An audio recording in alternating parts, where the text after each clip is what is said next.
Bonjour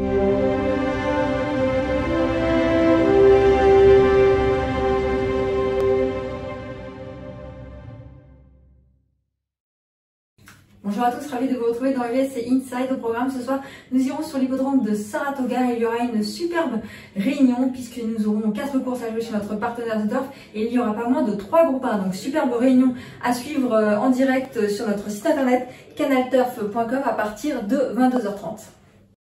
R16 C8, c'est notre premier rendez-vous sur l'hippodrome de Saratoga et je vous le disais en introduction, on a une superbe réunion. La première course, c'est un groupe 1, les Longines Test Stakes, un groupe 1 disputé sur 1400 mètres réservé à des femelles âgées de 3 ans. Elles vont s'affronter sur le dirt, elles sont 8 au départ et on a une pouliche qui s'annonce très difficile à battre, c'est le numéro 7, Search Result, c'est la monte d'Iraz Ortiz, l'entraînement de Chad Brown. Écoutez, c'est une pouliche qui a couru 5 fois pour 4 victoires, une deuxième place, elle est vraiment irréprochable et elle vient de se balader dans un groupe 1 disputé sur le dirt à Belmont Park, les Acorn Stakes. Elle gagne très facilement ce jour-là. Je pense pas qu'elle va être battue ce soir dans cette épreuve.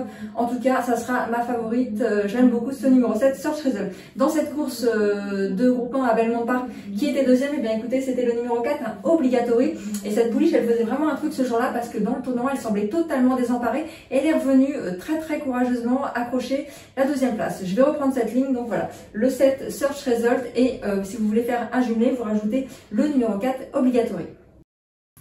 La C9 est aussi une très belle épreuve à Saratoga. C'est un groupe 1, le Saratoga Derby Invitational Stakes. Écoutez, superbe épreuve réservée à des chevaux âgés de 3 ans. Un groupe 1, 1900 mètres à parcourir sur la piste en gazon. Et là aussi, on a un épouvantail, c'est le 6, Bolshot Ballet. Écoutez, c'est un pensionnaire de Hayden O'Brien. C'est la monte de Ryan Moore. Le cheval vient de remporter le Belmont Derby, vraiment de très belle manière. Je pense pas qu'il va être battu. Franchement, c'est le cheval de la course.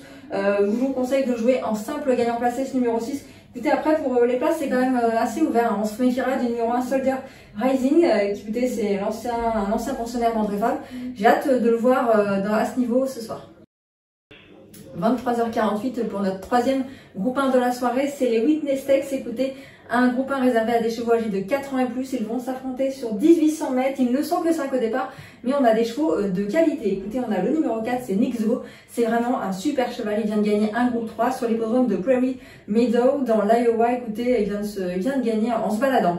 Le cheval a gagné comme un champion tout seul. Son jockey ne l'a même pas sollicité. Il a gagné sur la main. C'est un cheval qui a déjà gagné plusieurs groupes 1. Je pense pas qu'il va être battu dans cette épreuve où il n'y a que 5 partants. Voilà, écoutez, jouez-le en simple gagnant uniquement.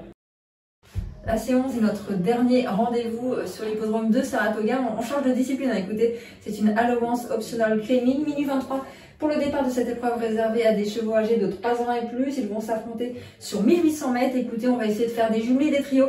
On a là, c'est un Danny California qui vient de très bien courir sur le dirt de Belmont Park. C'était sur 1600 mètres. Je pense qu'il sera beaucoup mieux sur la distance de 1800 mètres. En tout cas, ça sera mon favori, là, Danny California, qui fait écurie avec le numéro 2, enfin le numéro 1A, Musical Earth. Écoutez, voilà, cheval qui normalement a largement les moyens de s'imposer dans cette course. J'aime beaucoup aussi le 2, Superfecto, qui est un cheval très régulier, qui est en forme. C'est la monte de John Velasquez. Je pense qu'il va être lui aussi, il va lui aussi disputer les premières places. En tout cas, voilà, j'aime beaucoup la Danny California. Si vous voulez faire un jumelé, vous mettez le numéro 2, Superfecto. Puis écoutez, si vous voulez faire un petit trio, attention au numéro 7, Lost in Rome. C'est un cheval aussi qui est plutôt régulier et qui reste sur des très bonnes sorties. L'émission est désormais terminée. J'espère que vous avez pu apprécier tous mes pronostics. Si vous regardez ce programme sur les réseaux sociaux, n'hésitez pas à liker, à partager et à vous abonner. Je vous souhaite une bonne soirée. On se retrouve dès demain pour de nouveaux pronostics sur les courses américaines. C'était votre programme avec The Turf. Avec l'app The Turf entre les mains pour parier, ça va aller. The Turf, une histoire de turfiste.